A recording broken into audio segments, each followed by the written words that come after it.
चलिए, कल वाला जो क्वेश्चन सेंड किए थे उसका हम लोग डिस्कशन देख लेते हैं। मैं Bhanu Pratap Singh, mission success institute seated classes, Sasaram, Bhabua और डिहरी। तो कल वाला जो क्यूज का क्वेश्चन था उसको करेंगे 3 या 4 वीडियो में, थोड़ा थोड़ा करके, पार्ट बाई पार्ट। आप पहली बार चैनल पे होंगे तो इसको लाइक और सब्सक्राइब ज़रूर करिएगा, शेयर करिएगा, क्योंकि कोशिश यही है कि अब क्यूज कराया जाए और क्यूज के माध्यम से आपको सलूशन दिया जाए। तो कल वाला क्वेश्चन पे आएंगे तो फर्स्ट क्वेश्चन था, उसको देखेंगे हम लोग। 119 नंबर देखिएगा कि मीना किसी विषय सामग्री में या वार्तालाप में सामना शब्द पहचानती है। क्या कर रही है? सामना शब्द पहचानती है, किंतु स्वयं से उस शब्द का प्रयोग करने में असमर्थ है। मतलब उस शब्द का प्रयोग नहीं कर पाती, वो असमर्थ है। आप इस शब्दावली को क्या कहेंगे? तो आपको पता है, एक होता है सक्रिय शब्दावली, एक होता है निष्क्रिय शब्दावली। सक्रिय शब्दावली वैसे शब्दावली जिसको हम जानते भी हैं और उसका प्रयोग भी करते हैं, प्रयोग करने में समर्थ होते हैं। और एक होता है दूसरा निष्क्रिय शब्दावली, वैसे शब्दावली जिसको जानते तो हैं लेकिन उसका प्रयोग नहीं कर पाते। तो ये भी क्या कर रही है भाई? तो शब्द को जानती है लेकिन प्रयोग करने में असमर्थ है, मतलब प्रयोग नहीं कर पाती। तो इसका आंसर होगा निष्क्रिय शब्दावली, ऑप्शन नंबर बी। 119 का होगा आपका आंसर बी नंबर के साथ जाएंगे हम लोग। बी नंबर ध्यान रखिएगा, निष्क्रिय शब्दावली। चलिए क्वेश्चन नंबर अगला क्वेश्चन पे आते हैं, 20 नंबर क्वेश्चन पे। 136 नंबर क्वेश्चन है, राष्ट्रीय शिक्षा नीति 2020 में विदेशी भाषाओं जैसे कोरियन, जापानी, थाई, फ्रेंच, स्पेनिश, पुर्तगाली और रूसी के अध्ययन की किसके रूप में अनुशंसा की गई है? किसके रूप में? तो आपको पढ़ाए होंगे NEP 2020 और उसमें बताया गया होगा कि जब बच्चा हाई स्कूल में जाता है, माध्यमिक स्तर पर जाता है, तो उसको विदेशी भाषा, वो भी अतिरिक्त विषय के रूप में पढ़ाया जाएगा। ऐच्छिक विषय के रूप में, वैकल्पिक विषय के रूप में पढ़ाया जाएगा आपको विदेशी भाषा, अतिरिक्त भाषा के रूप में। ऑप्शन नंबर बी के साथ जाएंगे हम लोग। किसके साथ? ऑप्शन नंबर जो बी है आपका, अतिरिक्त भाषा, उसके साथ जाएंगे हम लोग। चलिए आगे, क्वेश्चन नंबर 137 नंबर, श्रीनगर में एक शिक्षार्थी तृतीय भाषा के रूप में मलयालम को चुनती है। श्रीनगर की एक लड़की है और 3 कक्षा में पढ़ती है और मलयालम भाषा को चुनती है तथा एक वर्ष में कक्षा में उपलब्ध भाषा के अवसरों तथा पारस्परिक क्रियाओं के द्वारा उसे बोलने और पढ़ने योग्य हो गई। यह किस रूप में जाना जाता है? एक लड़की है, श्रीनगर की है, 3 क्लास में पढ़ती है और वो श्रीनगर की है, मतलब श्रीनगर है आपका जम्मू कश्मीर की है और स्कूल में पढ़ती है और मलयालम भाषा को चुनती है, 1 साल तक पढ़ती है, तब भाषा सीख गई। तो ये बताइए, भाषा अर्जन हुआ कि भाषा अधिगम हुआ?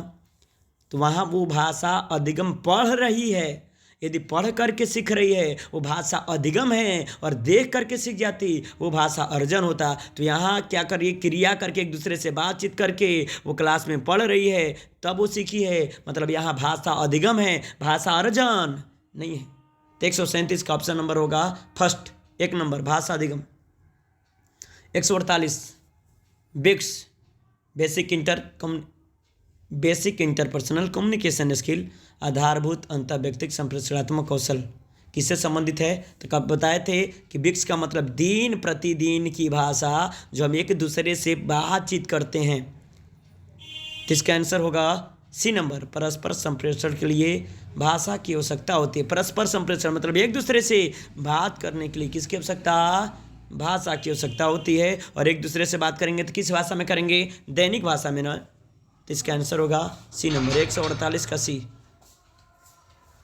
107 पे आते हैं, भारत की विद्यालय शिक्षा में भाषा नीति को किस नाम से जाना जाता है? नीति, भाषा नीति, ध्यान रखिएगा, किस भाषा में पढ़ाना है भाई? तो मातृभाषा में। भाषा नीति की बात करेगा तो त्रिभाषा सूत्र के अंतर्गत हम लोग मातृभाषा, शास्त्रीय भाषा और विदेशी भाषा पढ़ते हैं। तो भाषा नीति क्या होगी? तो जब भी भाषा नीति की बात कहेगा, आंसर हमेशा जाएंगे हम त्रिभाषा सूत्र की। त्रिभाषा सूत्र एक नीति है। एनपी द्वारा भी त्रिभाषा सूत्र नीति की बात करता है और उसमें 3 प्रकार की भाषा की बात करता है। मातृभाषा की बात करता है, प्रथम भाषा, दूसरा का होता है शास्त्रीय भाषा और तीसरा का होता है विदेशी भाषा। तो भारत की विद्यालय शिक्षा में भाषा नीति, कौन सी भाषा नीति भाई विद्यालय में? तो त्रिभाषा सूत्र वाला नीति। ऑप्शन नंबर 4 बिल्कुल सही है, ऑप्शन नंबर 4 107 का। चलिए क्वेश्चन नंबर 115। मीना किसी विषय सामग्री में या वार्तालाप में सामना शब्द पहचानती है किंतु स्वयं से उस शब्द का प्रयोग करने में असमर्थ है। सामना शब्द जानती है लेकिन प्रयोग नहीं करती, और जब नहीं करती तो कैसा शब्द है? निष्क्रिय शब्दावली, ऑप्शन नंबर बी। यदि प्रयोग करती सक्रिय शब्दावली, प्रयोग नहीं करती है निष्क्रिय शब्दावली, ऑप्शन नंबर बी। 115 का ऑप्शन होगा बी नंबर। चलिए क्वेश्चन नंबर आते हैं आगे हम 116 नंबर। एक शिक्षिका दिन प्रतिदिन निम्नलिखित गतिविधि आयोजित करती है। क्या करते हुए? कक्षा को 5 के समूह में बांटकर उन्हें समूह में बातचीत के लिए दिन प्रतिदिन के विषय देती है। कैसा विषय? दिन प्रतिदिन। और जब दिन प्रतिदिन का विषय की बात होगा वो आंसर होगा बिक्स, बेसिक इंटरपर्सनल कम्युनिकेशन स्किल, आधारभूत अंतर व्यक्तिक संप्रेषणात्मक कौशल। दिन प्रतिदिन दिनचर्या की बात करेंगे, दिन प्रतिदिन की भाषा की बात करेंगे, वो हो जाएगा बिक्स, ऑप्शन नंबर फर्स्ट। 116 का 1 नंबर आंसर। चलिए आते हैं 137 नंबर क्वेश्चन। लिखने की प्रक्रिया उपागम, लिखना सिखाया जाता है। इसमें कई स्टेज से गुजरते हैं, कई चरणों से गुजरते हैं। 6 स्टेज हैं, बताया गया आपको 6 स्टेज। पहला है मानस मंथन, ब्रेन स्टॉर्मिंग, बोलते हैं इसको विचार एकत्रित करना। मानस मतलब मस्तिष्क में विचार उत्पन्न करना, मानस मंथन। तो ऑप्शन फर्स्ट जाएंगे रूपरेखा बनाना, नहीं, ऑप्शन फर्स्ट में रूपरेखा है, प्रथम प्रारूप नहीं, फर्स्ट होता है मानस मंथन तब न रूपरेखा। तो ऑप्शन पे जाएंगे, ऑप्शन 1 के नंबर कट जाएगा, रूपरेखा दे। दूसरा विकास, विचार एकत्रित करना, ये सही हो सकता है। सी रूपरेखा नहीं होगा, डी योजना बनाना नहीं होगा, तो आंसर होगा इसका बी नंबर, विचार एकत्रित करना, संपादन करना, प्रारूप बनाना और अंतिम प्रारूप लिखना। मतलब आपका ये 6 स्टेज ना दे करके 4 स्टेज दिया, तो 4 स्टेज में आपको पता होना चाहिए। पहला है विचार उत्पन्न करना, विचार एकत्रित करना, मानस मंथन, तो आंसर 137 का बी नंबर। 138 नंबर बोधगम्यता निवेश, स्टीफन क्रेसन पढ़े हैं। सेकेंड लैंग्वेज एक्विजिशन, बोधगम्यता, इनपुट, हाइपोथेसिस। इसमें कहते हैं हमेशा बोधगम्य, भाषा निवेश परिकल्पना और बोधगम्य, इसमें एक स्तर ऊपर पढ़ाया जाता है। मतलब ऑप्शन नंबर देखेंगे फर्स्ट क्या है? शिक्षार्थी को उसकी वर्तमान स्तर की पारंगतता से थोड़ा अधिक अर्थपूर्ण मौखिक एवं लिखित भाषा के अवसर देना। बिल्कुल ऑप्शन फर्स्ट है, एक स्तर ऊपर, थोड़ा सा ऊपर, अधिक बताना, जितना जानता है उससे ऊपर, बिल्कुल सही है आपका फर्स्ट। दूसरा है शिक्षार्थी के बोधगम्यता स्तर के अनुसार मौखिक एवं लिखित भाषा का अवसर, नहीं, शिक्षार्थी के बोधगम्यता स्तर के नीचे नहीं, ऊपर। चौथा है शिक्षार्थी के संज्ञानात्मक स्तर के अनुसार, बिल्कुल नहीं, बोधगम्यता में, बोधगम्य निवेश में एक स्तर ऊपर की बात करेंगे, ऑप्शन नंबर फर्स्ट होगा 138 का 1 नंबर। ग्रहणशील शब्दावली में शामिल है, बताए भाषा कूप कौशल 2, अभिव्यक्तात्मक कौशल जिसको उत्पाद कौशल कहते हैं, उत्पादक। दूसरा है ग्रहणात्मक, ग्राह्य कौशल। ग्रहणात्मक मतलब होता है सुनना और पढ़ना, श्रवण और पठन, सुन करके पढ़ करके हम चीज़ों को ग्रहण करते हैं। मतलब ऑप्शन नंबर फर्स्ट ही होगा, वे शब्द जिनकी पहचान हम स्वयं सुनकर या पढ़ कर पाते हैं, तो ग्रहणशील। और उत्पाद की बात होता तो उत्पाद में बोलना और लिखना, मतलब वाचन और लेखन उत्पाद कौशल कहलाएगा, और श्रवण, पठन, सुनना, पढ़ना, ये ग्रहणशील कौशल कहलाएगा। 140 का ऑप्शन नंबर फर्स्ट बिल्कुल सही है। 144 पे आते हैं हम लोग। एक प्रमाणिक पाठ्य सामग्री है। प्रमाणिक क्या है भाई? पाठ्य पुस्तक के लेखक द्वारा लिखी गई पाठ्य सामग्री या कथा लेखन। पाठ्य पुस्तक के लेखक द्वारा, पाठ्य पुस्तक के जो लेखक हैं वो, बिल्कुल नहीं। दूसरा संदर्भ में ली गई मूल्य पाठ्य सामग्री, मतलब संदर्भ में मतलब बच्चों के अनुसार लिखी गई सामग्री है, वो बिल्कुल आपका कहलाएगा प्रमाणिक सामग्री। मतलब बच्चों के संदर्भ में उनके अनुसार पाठ्य सामग्री के आपके संदर्भ में ली गई जो होगा संदर्भ में ली गई मूल्य पाठ्य सामग्री कहलाएगा प्रमाणिक, ऑप्शन नंबर बी। तीसरा है मौलिक लेखन में पूर्णतः रूपांतरित या बनाई गई पाठ्य सामग्री। चौथा है शिक्षार्थी द्वारा प्रदत्त कार्य के रूप में लिखी गई कहानी और चित्र। नहीं, इसका आंसर होगा संदर्भ में, बच्चे के संदर्भ में, पाठ्य सामग्री के संदर्भ में ली गई सामग्री। 144 का होगा बी नंबर। 108 नंबर क्वेश्चन आते हैं, निम्नलिखित में से कौन सा प्रथम भाषा के संदर्भ में द्वितीय भाषा अधिगम के बारे में सत्य है? प्रथम भाषा मातृभाषा के संदर्भ में द्वितीय भाषा मानक भाषा के विषय में सही है। तो द्वितीय भाषा प्रथम भाषा के सीखने में हस्तक्षेप करती है क्या? द्वितीय भाषा मतलब इंग्लिश, हमारी मातृभाषा हिंदी है, तो द्वितीय भाषा इंग्लिश हिंदी सीखने में हमको हस्तक्षेप रुकावट पैदा करेगा? बिल्कुल नहीं।